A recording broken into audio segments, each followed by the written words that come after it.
শীতের সন্ধ্যায় চা কফির সঙ্গে হোক বা টমেটো কেচাপ আর গ্রিন চাটনির সঙ্গে এইভাবে ফুলকপি আর মটরশুঁটির কাবাব বানিয়ে নিন।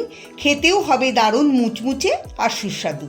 নমস্কার, আমি রিমির বাঙালি রান্নাঘরে আপনাদের সবাইকে স্বাগত।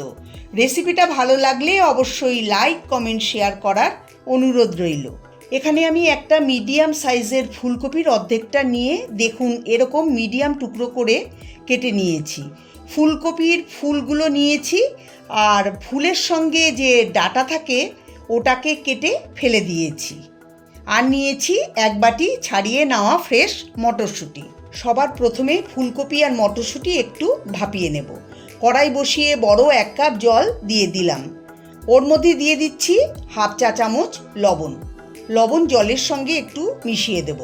এখন এর মধ্যে কেটে রাখা ফুলকপি আর ছাড়িয়ে রাখা মটরশুঁটি দিয়ে দিচ্ছি, একটু মিশিয়ে দেব। এবার ঢাকা দিয়ে মিডিয়াম ফ্লেমে 4-5 মিনিট ফুলকপি আর মটরশুঁটি কিছুটা সেদ্ধ করে নেব। খুব বেশি সেদ্ধ করব না, হালকা করে সেদ্ধ করে নেব। 4 মিনিট পরে ঢাকা খুলে নিচ্ছি।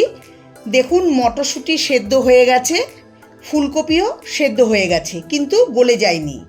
এখন ফ্লেম বন্ধ করে এটাকে নামিয়ে একটা ছাঁকনিতে ঢেলে পুরো জল ঝরিয়ে ফুলকপি আর মটরশুঁটিকে কিছুটা ঠান্ডা করে নেব।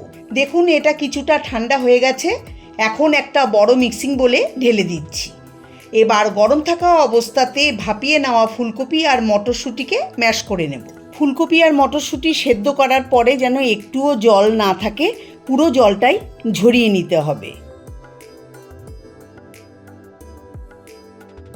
এটাকে ভালোভাবে ম্যাশ করে নিয়েছি।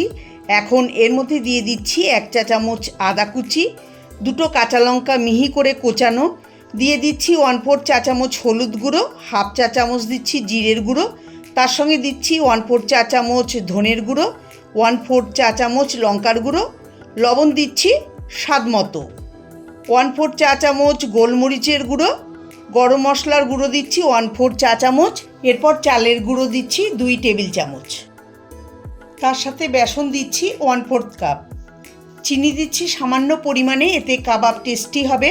সবার শেষে দিচ্ছি 2-3 টেবিল চামচ ধনেপাতা কুচি। এখন সব উপকরণ হাত দিয়ে খুব ভালো করে মিশিয়ে নেব। আমি এর মধ্যে জলের ব্যবহার করছি না, জল ছাড়াই এটা শুকনো শুকনো মেখে নেব। আপনারা রেসিপিটা অবশ্যই বাড়িতে ট্রাই করবেন, দেখবেন আপনাদের খুবই ভালো লাগবে।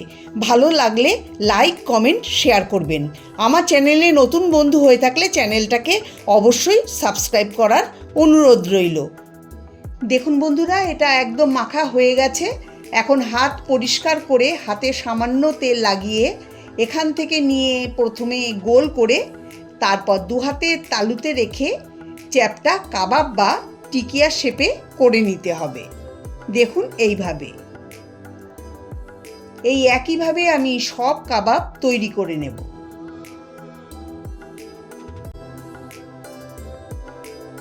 কাবাব তৈরি করে নিয়েছি, এখন ফ্রাই করে নেব। তার জন্য প্যান বসিয়ে 3 টেবিল চামচ সাদা তেল দিয়ে গরম করে নেব।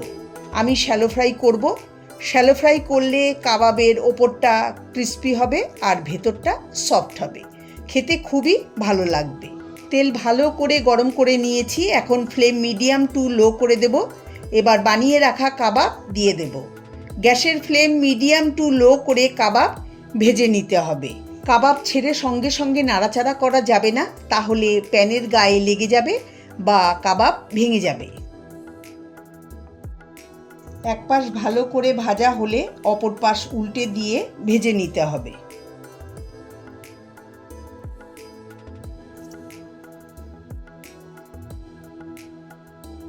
এইভাবে উল্টে পাল্টে কাবাবগুলোকে লাল করে ভেজে নেব। দেখুন কাবাবগুলো লাল করে ভাজা হয়ে গেছে, এখন তুলে নিচ্ছি। তুলে একটা প্লেটে রেখে দেব।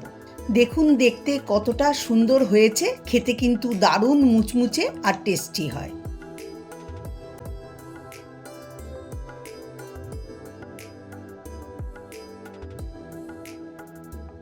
এই একইভাবে আমি বাকি কাবাব ভেজে নেব। সব কাবাব ভাজা হয়ে গেছে, এখন আমি গরম গরম সার্ভ করে নিচ্ছি। এই কাবাব আপনারা চা কফির সঙ্গেও সার্ভ করতে পারেন অথবা গ্রিন চাটনি বা টমেটো কেচাপের সঙ্গেও সার্ভ করতে পারেন। আমি গ্রিন চাটনির সঙ্গে সার্ভ করছি। এটা খেতে ভীষণই টেস্টি হয়। খুব সহজে তৈরি হয়ে গেল আজকের কাবাব রেসিপি। আপনারা বাড়িতে অবশ্যই ট্রাই করবেন। সবাই ভালো থাকবেন, সুস্থ থাকবেন। নমস্কার।